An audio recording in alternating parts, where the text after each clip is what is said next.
shows that Form 34C was received in a PDF format at 3:57:01. Thereafter, instructions issued to the system to receive data to create 34C.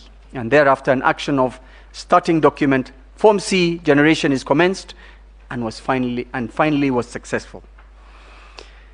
Page 25 shows the above action was repeated on the same day at 4:1:33, and it goes on and on. I don't wish to take up too much time.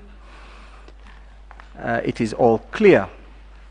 Page 65 shows on the 14th of August 2022 at 15:34:12 there is an ambiguous and intentional modification overriding the whole process to finally generate Form C document. Data from Form 34B is then entered only once into the Form C, when there should be several entries to the Form C on different dates. Page 15 shows that there's a presence of illicit data in the presidential tallying system. Illicit means unexpected. There was plenty of Form 35Bs, which should not have been in the same portal. I move on. This you will find is repeated on and on. Page 43, 76, and 77.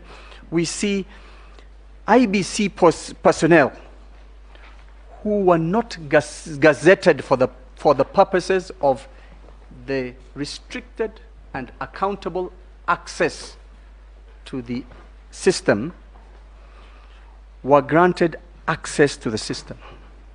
In particular, the personal assistant of the chairman of the third respondent, Mr. Dixon Kwanusu, is granted access. As a rejoinder,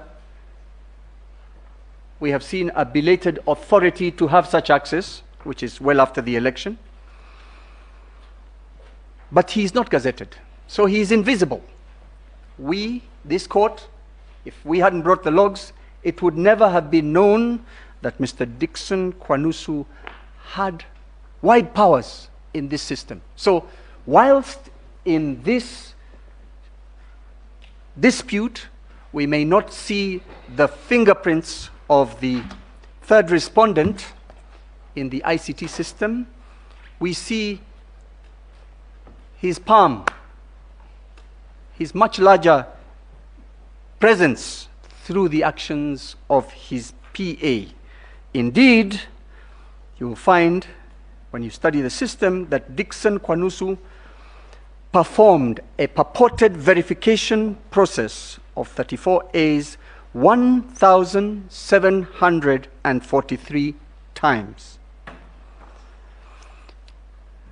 The same scrutiny revealed that at page 28, one Abdi Dahir, who was not gazetted and who is belatedly granted access and privileges to the system, purportedly verified 659 Form 34As. Yeah.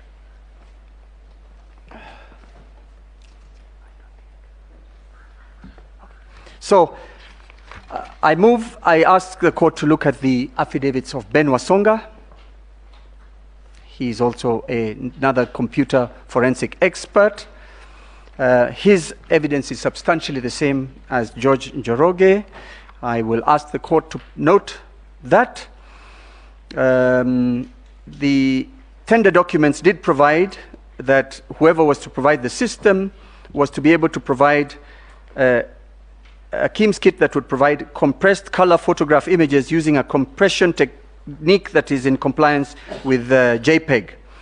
However, the court will find that all finally displayed Form 34As were in black and white.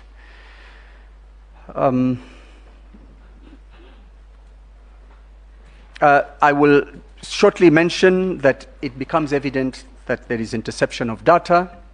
It's called a man-in-the-middle or machine-in-the-middle attack, and it gives probability and great, it supports fully the evidence of George Njoroge and John Githongo that in fact the system had unauthorized persons.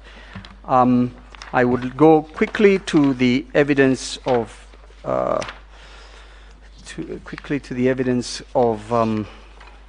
again Benson, who in his affidavit shows that there was not only one foreigner involved, there was several of them, and the ones I had mentioned earlier, and throughout the process of counting, several of them were involved as super administrators.